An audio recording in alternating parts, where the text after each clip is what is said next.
الحمد لله الذي أنزل القرآن وأمرنا بترتيله وتجويده، حيث قال: ورتل القرآن ترتيلا، وجعل ذلك من أعظم عبادته، والصلاة والسلام على سيدنا ومولانا محمد صلى الله عليه وسلم، الذي قال: خيركم من تعلم القرآن وعلمه، فطوبى لمن يشتغل بالقرآن تعلما وتعليما، وعلى آله وأصحابه الذين حملوه فجودوه تجويدا. أما بعد، فأعوذ بالله من الشيطان الرجيم. بسم الله الرحمن الرحيم. ولقد يسرنا القرآن للذكر فهل من مدكر. وقال الله سبحانه وتعالى: الذين آتيناهم الكتاب يتلونه حق تلاوته. وقال رسول الله صلى الله عليه وسلم: ليس منا من لم يتغنى بالقرآن. وقال عليه السلام: زينوا القرآن بأصواتكم. وقال عليه الصلاة والسلام: الماهر بالقرآن مع السفرة الكرام بررة، والذي يقرأ القرآن ويتتعتع فيه وهو عليه شاق له أجران، أو كما قال صلى الله عليه وسلم. محترم سامعین و ناظرین، تجوید د قرآن پاک ډیره اهم ترین حصہ ده. د تجوید نه بغیر که قرآن پاک وي نو پدې کې لحن جلی راتلی شي، لحن خفي راتلی شي. لحن جلی غټې غلطۍ ته وایي، لحن خفي وړې غلطۍ ته وایي. غټه غلطي که د قرآن پاک په تلاوت کې وکړه نو د انسان که د مونځ په دوران کې وکړه نو مونځ خود فاسد شو، او که بغیر د مونځ لحن جلی وکړه نو دا د دې د لحن جلی حکم حرام دی او ګناه کبیره دی وکړه که تا لحن جلی وکړه په قرآن پاک کې. نو ځان د غلطیانو نه بچ کېدلو دپاره زمونږ دا د تجوید کلاسونه دي. بهترین انداز کې به انشاءالله تاسو قرآن پاک زده کوئ. بیا به انشاءالله په دې کې مونږ دا ټول د تجوید قواعد ختم شي، دا قاعده م ورسره ختمه شي. دې نه پس به انشاءالله مونږ حدر کوو د قرآن پاک په روزانه یو رکوع تلاوت، هغې کې به ټوله اجرا کوو او مکمل د تجوید اجرا به پکې کېږي انشاءالله. هغې نه پس به بیا مونږ دا چې کوم ترتیل ویلی شي د حدر، یعنی د مشق چې کوم انداز چې کوم طریقې سره دا حسن قرت دی، دا د مقابلو کې تلاوت کېږي یا محفلونو کې کوم تلاوت کېږي انشاءالله العزیز. دا هغې نه پس به بیا هغه ترتیب هم شروع کوو. روزانه به 15 منټه 10 منټه 8 منټه داسې ترتیب سره مونږ هغه د تلاوت طریقې هم ښایو. په کمې تلاوت چې مونږ په دې محفلونو کې کوو یا په دې مجلسونو کې کوو یا چېرته په دې مقابلو کې کېږي انشاءالله العزیز د هغې طریقې به هم بیا ښایو. نو مونږ اظهار القرآن قاعده شروع کړې وه. په اظهار القرآن قاعده کې مونږ تختې نمبر 1 ویلې وه او ټول حروف تهجیم ویلې وه، مفردات هم مکمل پوره کړي وو، د هغې مخارج هم زده کړي وو. د هغې نه پس هم بیا تختې نمبر 2 ویله او په تختې نمبر 2 کې 3 سبقونه دي. نو په تختې نمبر 2 کې 1 نمبر سبق هم ووی چې ټول هماغه حروف تهجی دي، خو د مخارجو په ترتیب سره مو وي. 17 مخارج دي په هغه ترتیب سره مو وي. د هغې نه پس هم بیا ډک حروف وي چې کوم په ډکه خوله ویلی کېږي پر حروف ورته وایي، او هغه چې دی 7 حروف دي. د هغې مجموعه مې تاسو ته ویلې وه، یعنی هغه 7 معنی چې راغونکې د هغې نه جوړېږي خص ضغط قذ. ٹھیک شو. او هغه چې دی خ صاد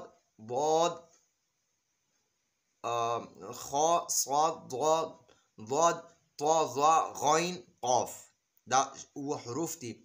او دا غینه پس په انشاءالله نن په تختی نمبر 2 کې سبق نمبر 3 وایو سبق نمبر 3 ته پکې ګورئ تختی نمبر 2 سبق نمبر 3 تختی نمبر 2 سبق نمبر 3 زه تاسو ته دا بالکل نږدې کوم نو ګورئ دا ورته تختی نمبر 2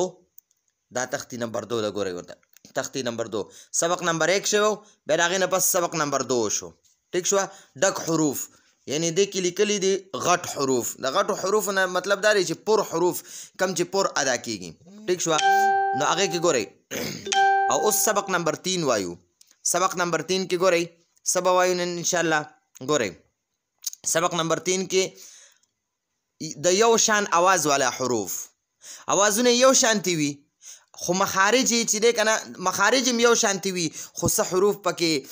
پر ویلی کېږي او څه پکې باریک ویلی کېږي مطلب څه حروف دي چې هغه پکې په ډکه خوله ویلی کېږي او څه حروف هغه په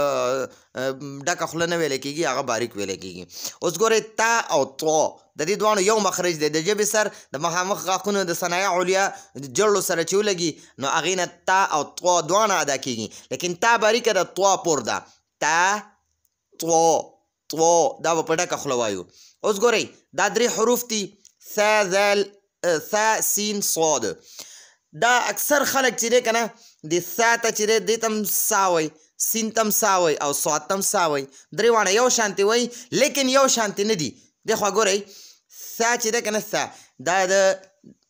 دا مخامخ غاښونه د ژبې سر د دې مخامخ غاښونو د سرونو سره چې ولګي نو هغې نه ثا ادا کېږي ټیک شوه او همدغه د ژبې د سر چې دی د دواړو غاښونو منځ کې راوځي هغې نه یا د دې برني غاښونو سرونو سره ولګي نو هغې نه ثا ادا کېږي اوس ګورئ سین سین سین چې دی که نه سین او صاد د ثا مخرج بیل دی د سین او صاد مخارج بیل دي د دې دواړو یو ځای دي د سین او د صاد مخارج یو ځای دي لیکن یو شانتې نه به ویلی کېږي ټیک شوه ثا به یو شانتې ویلی کېږي سین او صاد د ښکته بره غاښونه به یو ځای کي د ښکتني غاښونو شا طرف ته به د ژبې سر ولګې نو هغې نه سین او صاد ادا کېږي لیکن دا سین چې دی که نه سین دا به باریک ویلی کېږي صاد دا به پور ویلی کېږي سین به باریک ویلی کېږي او دا صاد دا به پور ویلی کېږي اوس ګورئ مخکې ګورئ ذال ذا ظا ضاد نو دا اکثر ټول خلک یو شانتې وایي اکثر خلک دا ټول حروف څلور وانه حروف یو شانتې وایي دا ذال چې دی دا هم زال وایي دا زوا چې ده دا هم زا وایي دا زا هم یو شان زا وایي دا ټول چې دی د زا په شانتې وایي نو دا داسې نه دي په کار ګورئ د ذال مخرج بیل دی د زا مخرج بیل دی د ضا مخرج بیل دی د ضاد مخرج بیل دی د بیل ځایونه ادا کېږي نو ذال دپاره څنګه چې د ثا دپاره د ژبې سر د دواړو غاښونو منځ کې راوباسي هغې نه ثا ادا کېږي او ګورئ د سین او صاد چې کوم مخرج دی هغه د زا مخرج هم دی نو دا ذال چې دی ذال دې ته ګورئ ذال زما دې ژبې ته ګورئ ذال ټیک شوه او ګورئ بیا دا خوا زا دا زا چې ده که نه زا دې دپاره وګورئ زما خولې ته ګورئ دا زه د ژبې سر نه روباسم حالانکې د ښکته غاښونه چې دي د ښکته غاښونو شا طرف ته د ژبې سر ولګي هغې نه زا ادا کېږي ټیک شوه زا سخت ادا کېږي اوس څنګه د ذال دپاره ژبې سر روباسي دغه شان د ضا دپاره هم د ژبې سر راوځي لیکن دا ذال چې دی که نه ذال دا باریک دی زا هم باریکه ده لیکن د سپیلي غونته اواز کوي او ضا به چې دی دا به پر وایو او نرمه به یې وایو د ژبې سر به له غاښونو منځ کې روباسي او بیا ګورئ ضاد په ډکو حروفو کې دا بره 2 نمبر تختی نمبر 1 تختی نمبر 2 سبق نمبر 2 کې ګورئ په دې کې ضاد شته دی نو دا ډک حروف دي دا په ډکه خوله وایي ضاد دا ضا او ضاد دا دواړه پر حروف دي ضاد اوس مخکې ګورئ د مخکې کې قاف او کاف په یو خانه کې دي نو اکثر خلک دا دوه نقطو والا هم کاف وایي او دا دې خوا چې دی دا هم کاف وایي حالانکې دا غلطه ده دا د دوه نقطو والا چې دی دا ډک په ډکه خوله ویل کېږي قاف د ژبې جړه او د تالو جړه چې یو ځای شي هغې نه قاف ادا کېږي او کاف د ژبې جړه او د تالو دا سخته حصه د خولې طرف ته چې کومه سخته حصه ده دا چې یو ځای شي هغې نه کاف ادا کېږي د دواړو مخارج یو ځای دي خو قریب دي نږدې دي یو بل په ګاونډ کې دي نو د هغې د وجې نه دواړه په یو خانه کې راوستي دي نو قاف پر ویل کېږي او کاف باریک ویل کېږي اوس ګورئ